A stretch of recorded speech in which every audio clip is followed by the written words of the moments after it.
সুদখোর ঘুষখোর। আপা আপনি গোপালগঞ্জে চলে আসেন, কোনো সমস্যা নাই, আমরা আছি আপনার সাথে। সবাই যাবো ইউরোপ আমেরিকা থেকে, সবাই আমরা গোপালগঞ্জে ইনশাআল্লাহ স্বেচ্ছায় কারাবরণ করবো দরকার। জি আপা, হ্যাঁ জি আপা বলেন প্লিজ। ওই আগুন দিয়ে পোড়ানোর পরে যেটুকু অবশিষ্ট ছিল সেটা লুট করতে গেছিল, তো চোর। জি বড় চোর, বড় চোর, সুদখোর, সুদখোর। জি আপা।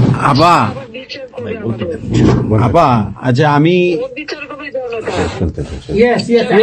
জনতা তো করবেই, আমরা নিজেরা করবো আপা, ফাঁসি চাই না, নিজের হাতে আমরা করবো। দৃষ্টান্তমূলক ফাঁসি চাই, যেটা জনগণ দেখবে ওই ফাঁসি চাই। যার যার বাড়ি ঘর পড়াইছে করছে, আপা দেশের থেকে সব গরিব মানুষ এখন গ্রামে যাচ্ছে, খাবার পাচ্ছে না, কিচ্ছু পাচ্ছে না, খুব কষ্টে আছে সাধারণ পাবলিক, খুবই খারাপ আপা। আমরা দোয়া করি আপনি তাড়াতাড়ি আসেন। বৃহত্তর নোয়াখালীর অবস্থা অনেক খারাপ আপা।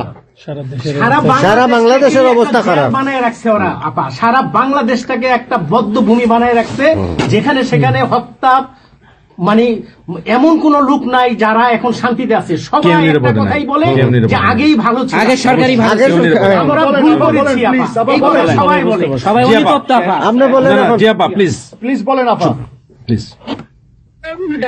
প্রত্যেকটা জায়গায় তো এইভাবে। এবং এখন আবার সে ওই আর একটা পদক্ষেপ নিচ্ছে, এদিকে প্রায় 80 জন প্লাস আরো 35 জন, সেই সাথে 300 লোক, তারা জেলা উপজেলা ইউনিয়নে সার্ভে করতে পাঠাচ্ছে। সবাইকে বলে দাও ওই সার্ভে করতে কারা যায়, কাদের নাম লিখছে,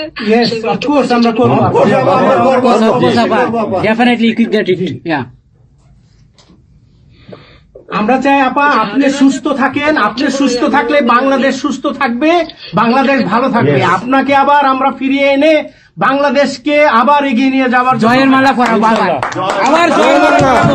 জয় বাংলা, জয় বঙ্গবন্ধু। জি আপা প্লিজ। তোমাদের যে দেশে আছো সেই দেশে স্যার ডেনমার্ক আমেরিকা সবাই এখানে আছি আপা, ডেনমার্ক আমেরিকা সবাই আছি। আপা আপনি এখন আমাদের কিছু নির্দেশনা দেন, আমরা প্রবাসী থেকে কি করতে পারি, এবং বাংলাদেশে আমাদের যে ফ্যামিলি আছে, আত্মীয় স্বজন আছে, আমাদের যে বিভিন্ন দলের নেতৃবৃন্দরা আছে, আমরা কিন্তু অর্থনৈতিক থেকে বিভিন্ন ভাবে সহযোগিতা করতেছি, যার যেভাবে পারি আমরা। বাকিটা আপা আপনি নির্দেশনা দেন, আপনার নির্দেশনার মতো আমরা কাজ করবো বাংলাদেশে এবং প্রবাসে। তোমাদের যেটা করতে হবে, একটা হচ্ছে তোমরা যে দেশে আছো সেই দেশের আইন কানুন মেনে ওখানকার যারা নির্বাচিত প্রতিনিধি বা সরকার বা যে বিভিন্ন মানবাধিকার সংস্থা, তারপরে 165 জন সাংবাদিকের চাকরি নাই, তাদের অ্যাক্রেডিটেশন কার্ড বাতিল করে দিছে।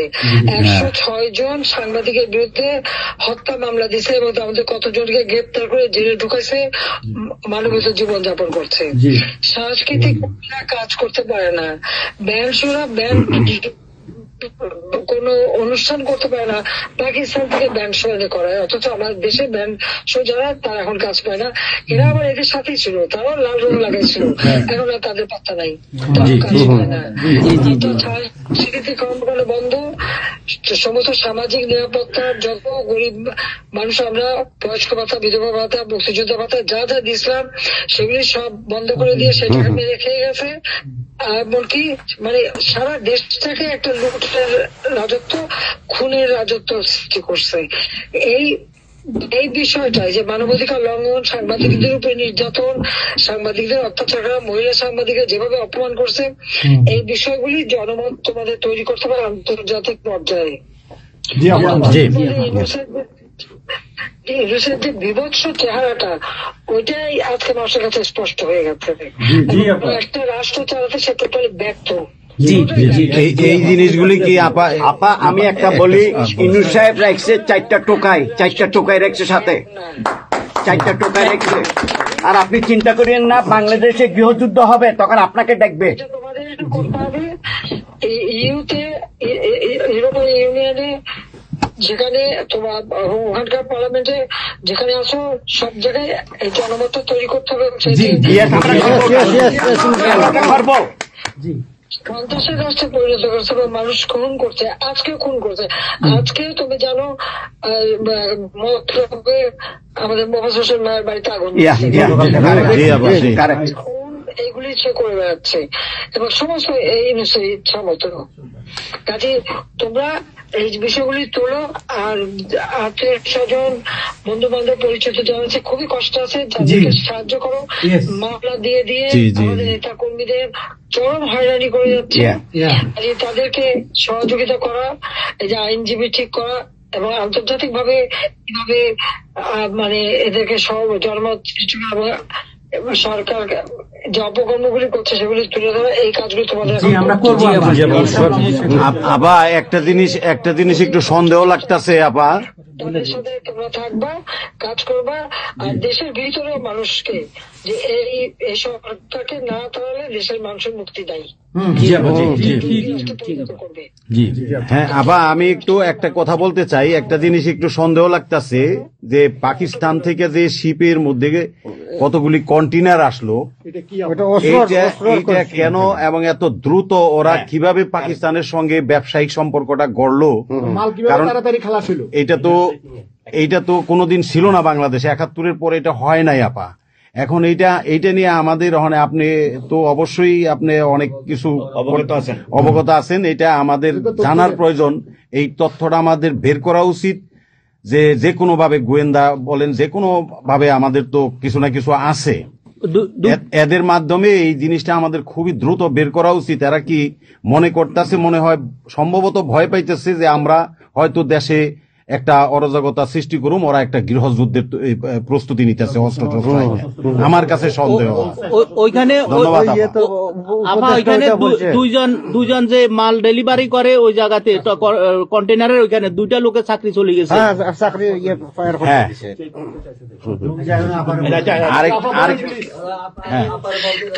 দেখতে চাইছে, স্ক্যান করতে চাইছে, দেয় নাই।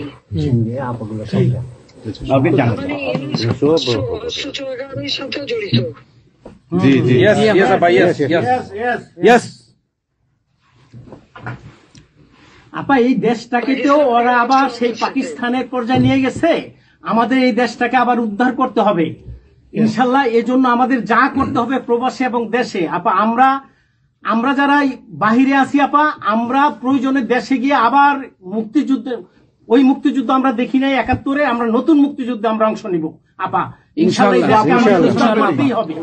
এই দেশকে উদ্ধার করতেই হবে আপা আমাদের। একটা শুনি। জি আপা বলেন। আপা আমরা শেষ করবেন। আমরা ডেনমার্ক আওয়ামী লীগের পক্ষ থেকে এই জায়গায় আমরা যারা আছি, আমাদের বয়োজ্যেষ্ঠ নেতৃবৃন্দ আছে। হ্যাঁ, ডেনমার্ক আওয়ামী লীগের বয়োজ্যেষ্ঠ নেতৃবৃন্দ আমরা এখানে উপস্থিত আছি। আমরা আজকে প্রতিবাদ সভা ডেনমার্ক আওয়ামী লীগের এই ইউনূস সরকারের এই যে অগণতান্ত্রিক কাজ, এই সন্ত্রাসী ইউনূসের যে অগণতান্ত্রিক কাজ, তার বিরুদ্ধে আমরা মাফিয়ার বিরুদ্ধে আজকে প্রতিবাদ সভা হচ্ছে। সেই জায়গাতে আমাদের ডেনমার্ক আওয়ামী লীগের উপস্থিত আছে বাবু সুভাষ ঘোষ, আমাদের আপনি জেনে থাকবেন সবারই নামই, লিঙ্কন ভাই, লিঙ্কন মোল্লা, খোকন মজুমদার, আমাদের নঈম বাবু, আমাদের সামি দাস, আমাদের অবশ্যই মোহাম্মদ শহীদ, আমাদের মাহবুর রহমান, এখানে লিমন, তারপরে আমাদের সাব্বির, তারপরে উপস্থিত আছেন আমাদের শামীম খালাসি, বোরানুদ্দিন, আমাদের মাসুদ চৌধুরী, সামি দাস, হিল্লোল বড়ুয়া, লিমন, অনেক নেতাকর্মী দাদা আপা, অনেক নেতাকর্মী উপস্থিত আছে। আমরা আপনার জন্য আজকে দোয়া করব, দুহাত তুলে আপনার দীর্ঘায়িত কামনা করছি। আগামীতে আপনাকে সুস্থ থাকতে হবে, আপনার মাধ্যমে বাংলাদেশকে আমরা ঘুরে দাঁড়াবে। যেমনি ভাবে আমরা 1981 সালে আপনি সেই বাংলাদেশের হাল ধরেছিলেন, বাংলাদেশের মানুষের গণতন্ত্র, বাংলাদেশের মানুষের মুখে হাসি ফুটে নিয়ে আসছিলেন, আপনার মাধ্যমে আমরা ইনশাল্লাহ ওই দিনে আগামীতে ফিরে আনবো।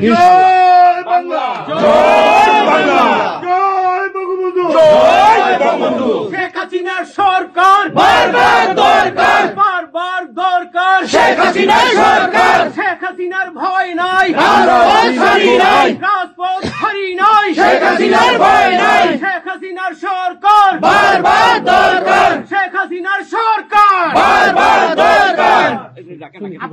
আপনি একটা ঠিক করে শুনুন। বলুন প্লিজ বলেন। আপনি তো বিজি এমনিও।